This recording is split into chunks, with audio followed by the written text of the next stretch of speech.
Alors aujourd'hui on est une nouvelle fois à Japan Expo avec cette fois-ci Cynthia et Mig, deux auteurs qui sont très proches d'Ankama et qui travaillent tous les deux sur deux BD différentes au niveau de Wakfu.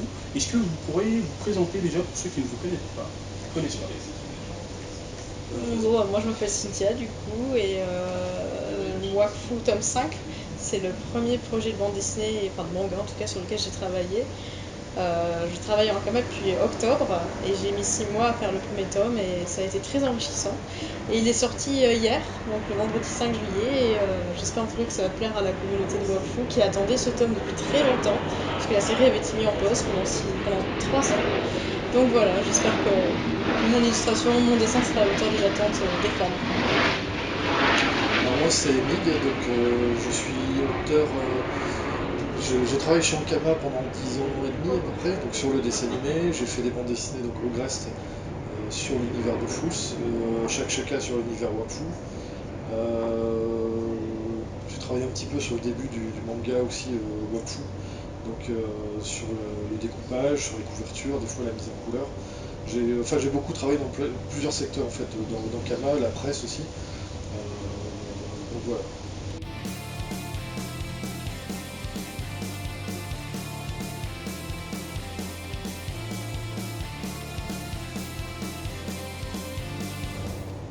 Bah, moi en fait c'est mon premier projet en fait d'édition. Donc en termes d'expérience, je sais pas si je suis bien placée pour en parler, mais moi au départ j'ai fait des études d'animation 3D pour faire du character design, du concept art, enfin être dans la pré-prod en fait d'un film d'animation ou de jeu vidéo aussi. Et en fait j'ai été recrutée parce que j'ai postulé en Kama et ils m'ont contacté ensuite parce que mon dossier avait bien retenu leur attention et ensuite ils m'ont proposé le projet donc de reprendre le manga de Wakfu et de terminer du coup la saga avec le 5e tome. Voilà. Alors moi j'ai un parcours forcément différent, je suis plus vieux. Et j'ai commencé, donc tout début, mon premier boulot c'était de faire les produits dérivés d'Astérix. Ça remonte à 95. Donc j'ai fait ça pendant 5 ans à peu près, tout en travaillant sur le développement de mes propres bandes dessinées aussi. Donc j'ai commencé par du fanzine pour ensuite rencontrer mon premier scénariste sur un salon avec ce fanzine justement, qui m'a conduit à ma première série, donc c'était Sam Laurie, ça remonte à 2001 je crois pour le tome 1. On a fait une deuxième série avec le même scénariste aussi, Messager, donc j'alternais Sam Laurie Messager. Et après j'ai développé plein d'autres projets. J'ai toujours beaucoup travaillé dans la licence, donc Astérix, j'avais travaillé pour Lucky Luke, pour Disney aussi, donc toujours dans l'édition. Donc Winnie l'ourson essentiellement, mais beaucoup après, enfin, toutes sortes, tout ce qui venait. Euh, Après ça, je suis rentré chez Ankama pour faire du dessin animé. Donc je travaillais déjà sur du dessin animé aussi avant. Donc je suis rentré en 2008 chez Ankama pour travailler sur Wakfu. Et comme j'étais dans la place, voilà, comme c'était une société qui était en pleine expansion, plein développement, forcément, comme je faisais aussi de la bande dessinée, avec un pote qui travaille aussi avec moi, on leur a proposé de développer des projets BD sur l'univers.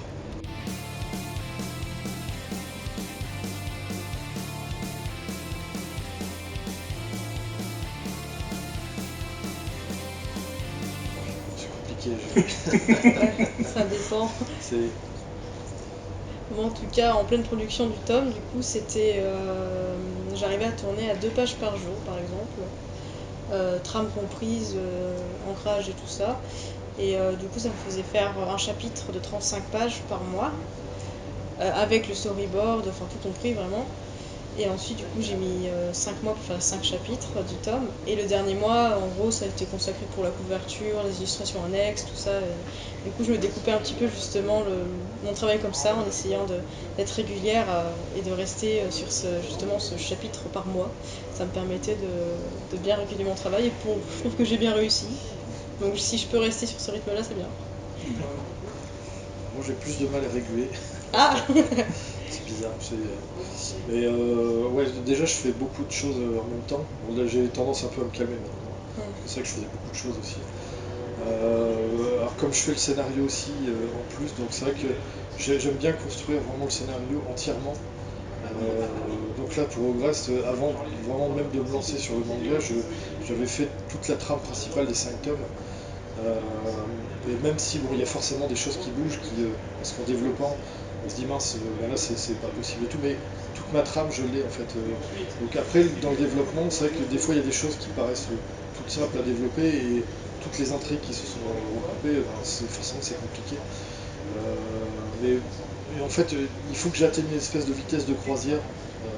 Une fois que je suis dedans, une fois que j'ai fait la plupart des découpages, parce que en fait le découpage permet aussi de voir combien de pages j'ai. Parce que premier tome j'étais à 180 pages à peu près, deuxième tome je suis à 200, troisième tome j'arrive à 239. Donc bon, quatrième tome normalement il y en aura moins, j'espère. Mais ouais, c'est toujours compliqué. Et en fait, comme c'est un peu particulier au Grèce dans le sens où c'est des multitudes d'histoires qui s'imbriquent les unes dans les autres. Donc faut pas que je me perde en cours de route, faut pas que j'en oublie. Mais voilà, une fois après que je suis bien dedans, pareil, je peux être à deux pages par jour. Des fois plus, quand c'est vraiment la fin et quand c'est en coup de jour, c'est là où des fois ça va un peu trop. Là je peux faire beaucoup de pages, mais après je meurs. Je pars pendant un mois et puis après je reviens. D'accord.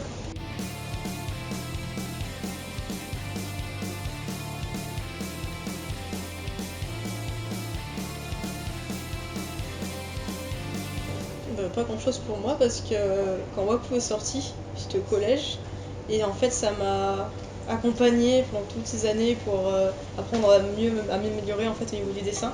Du coup j'ai appris à dessiner avec la patte un peu de Wakfu, ce qui fait que quand j'ai dû reprendre le tome 5 en fait et donc le chara-design des personnages de Wakfu, j'ai pas eu tant de mal que ça parce que je les connaissais déjà tous très bien et j'avais déjà un petit peu acquis le style de la série, quoi.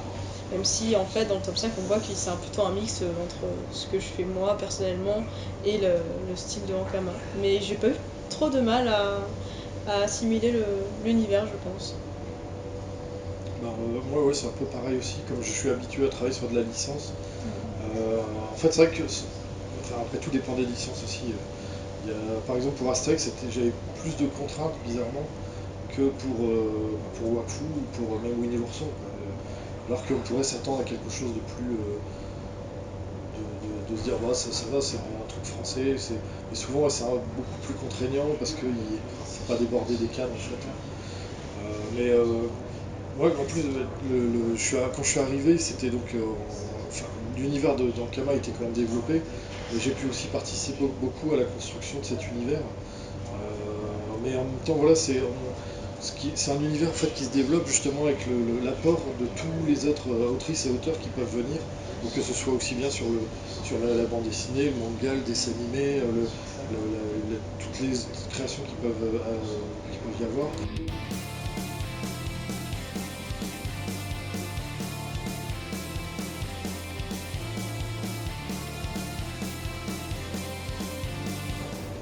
Mais moi, ils m'ont tout de suite soutenu, en fait, depuis toujours, parce que je dessine depuis toujours, en fait, et ça les a jamais, ça nous a jamais quittés, en fait.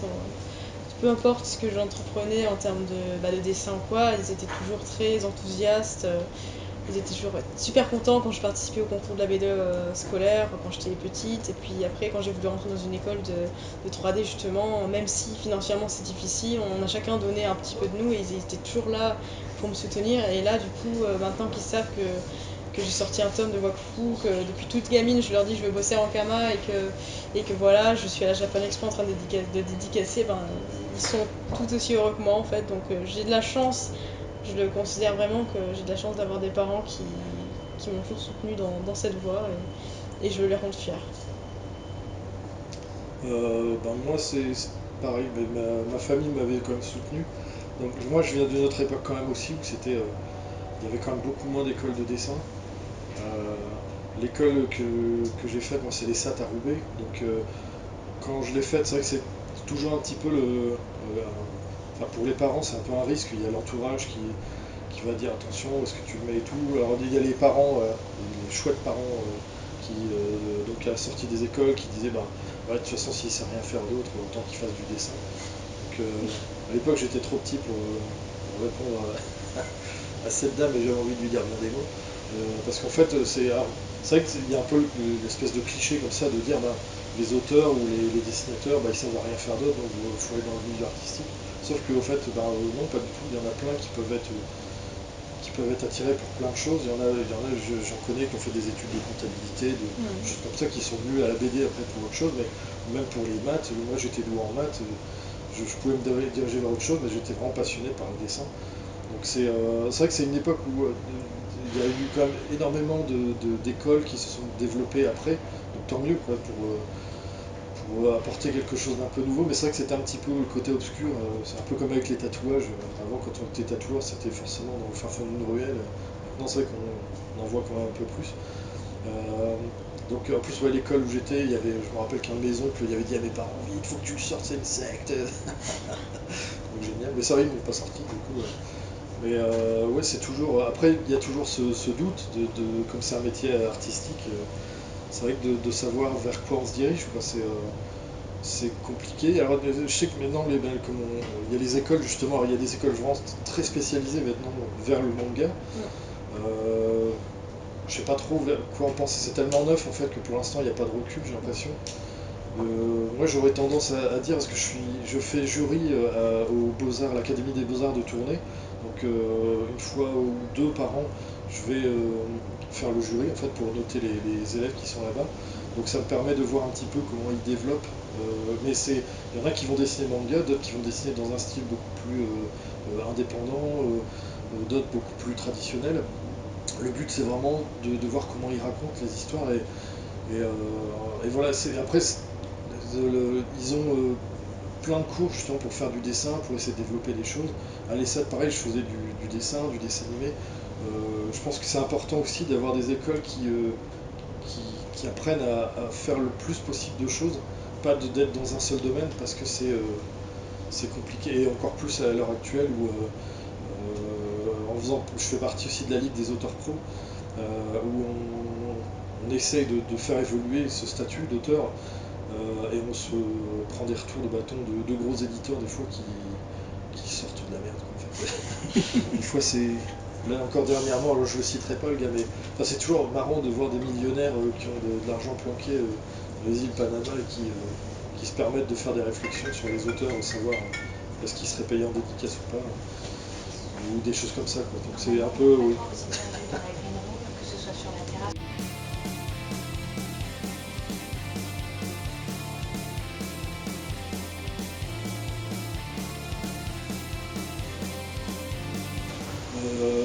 Bah, déjà, j'ai toujours jonglé entre les projets et aussi entre les commandes de projets, enfin de commandes, pas que de projets, mais d'illustration ou de travail de pub, parce que faut pas se mentir, ça paye quand même beaucoup mieux. Alors l'avantage aussi qu'on a, je pense que c'est un peu pareil, c'est que tu es salarié aussi chez Ankama. Pour l'instant, oui, je suis salariée. Moi j'ai commencé aussi en tant que salarié, donc en travaillant sur le dessin animé. Après j'ai changé un peu de secteur, je suis passé à l'édition, je suis revenu à l'animation.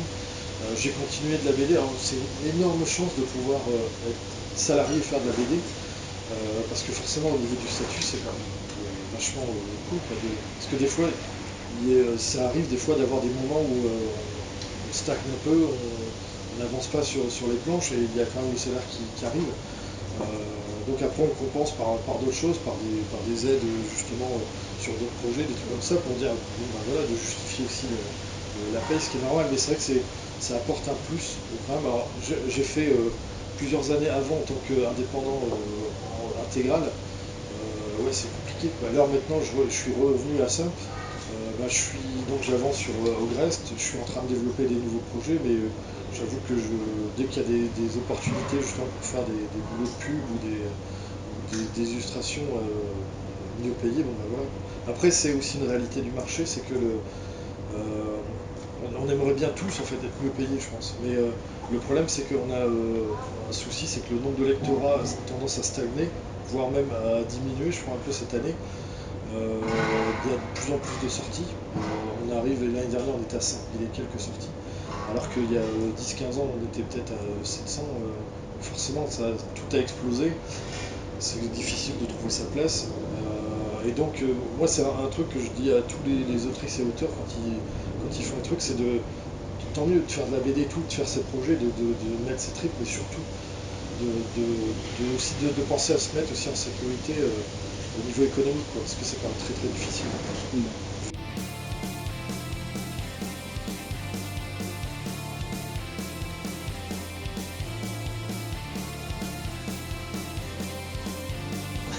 C'est assez compliqué cette question. Je sais pas s'il y a une réponse qui est valable pour cette question.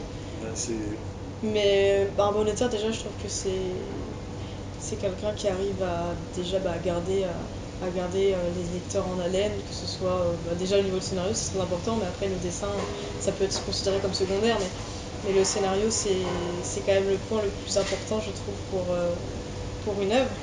Et ce qui est important pour l'auteur, c'est qu'il y ait le lectorat qui reste fidèle à son travail. Et après, ce que j'aime bien aussi dans certains travaux d'auteurs, c'est les messages qu'ils peuvent faire passer via leurs œuvres, qui peuvent justement aider beaucoup. Certaines personnes peuvent être aidées justement par des messages qui sont passés dans la bande dessinée. Ça peut être un vecteur justement de messages importants, de morale comme ça. Et c'est ce qui me plaît un peu dans la bande dessinée aussi.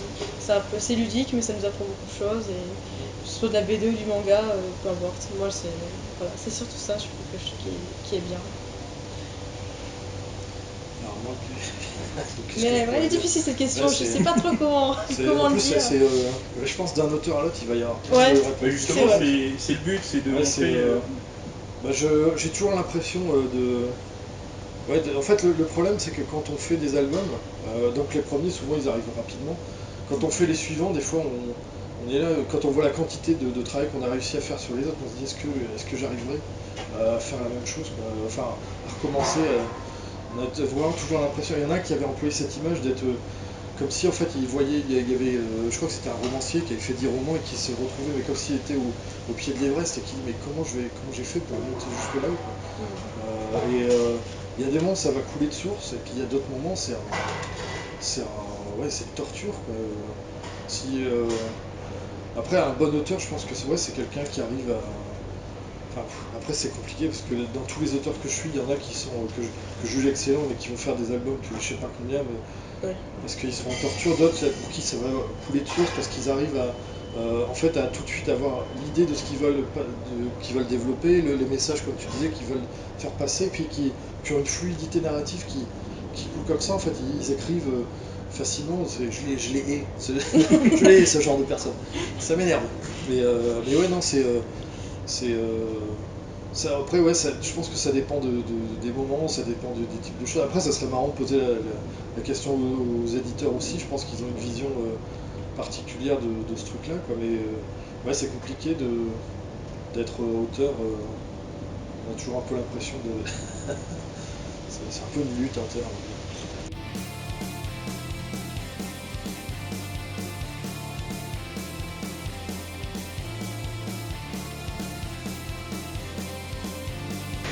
Moi, je sais pas si j'ai assez de recul pour donner des conseils qui soient vraiment valables.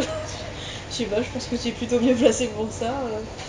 Ouais, ce qu'il faut, déjà, d'aider ces enfants quand ils prennent une voie comme ça, de les accompagner justement, les accompagner aussi bien, alors pas forcément que des encouragements aussi, mais peut-être d'aller visiter aussi, de voir des expos aussi avec eux, de faire des choses. C'est vrai que de plus en plus, il y a des salons comme la Japan Expo, comme Angoulême, ou des choses comme ça, où il y a des super expos à voir qui apprennent vraiment plein de choses. Le fait de voir des originaux, c'est vrai qu'on apprend énormément, quoi. Et après, au niveau, je pense qu'il y a un accompagnement, alors ça des fois ça pêche un peu dans les écoles, c'est l'accompagnement juridique. De toute façon, à l'heure actuelle, on est encore en train de reparler du statut d'auteur qui est en train de changer. En fait, là, le gouvernement actuel, il est en train de se pencher sur le sujet, mais en fait, il se rend compte que c'est un gros foutoir. Et ils en ont refait encore plus de foutoir, parce qu'ils se sont dit, tiens, et en fait, c'est en suspens complètement, ça va nulle part. Et c'est vrai que pour l'avenir de la création, c'est un problème, quoi, parce que après, il n'y a pas que la bande dessinée, tous les secteurs sont un peu visés. Même dans l'animation, avec le fait de fermer par exemple France 4, qui est une des chaînes qui commande le plus de dessins animés de création française. ils sont en train de voir ce genre de choses. Ouais, c'est un peu, on se demande un peu où on va en fait. Mais c'est même mondial en fait, avec même aux États-Unis, MAD qui s'arrête. Donc ils vont continuer pendant 2 ans, mais plus à republier des choses qui ont déjà été faites, mais la création s'arrête là. Donc c'est ça qui est fou quand on voit la Japan Expo. On a des centaines de créatrices, de créateurs, on a des gens qui sont passionnés par ça. Et puis à côté de ça, on va nous faire chier juridiquement. Je sais pas, après est-ce que c'est à nous de créer quelque chose après il y aura toujours le juridique qui est là, mais on trouvera toujours une solution de toute façon. On a toujours, enfin ouais, dans la création on a toujours trouvé des solutions pour créer, même quitte à être dans des caves à faire des BD.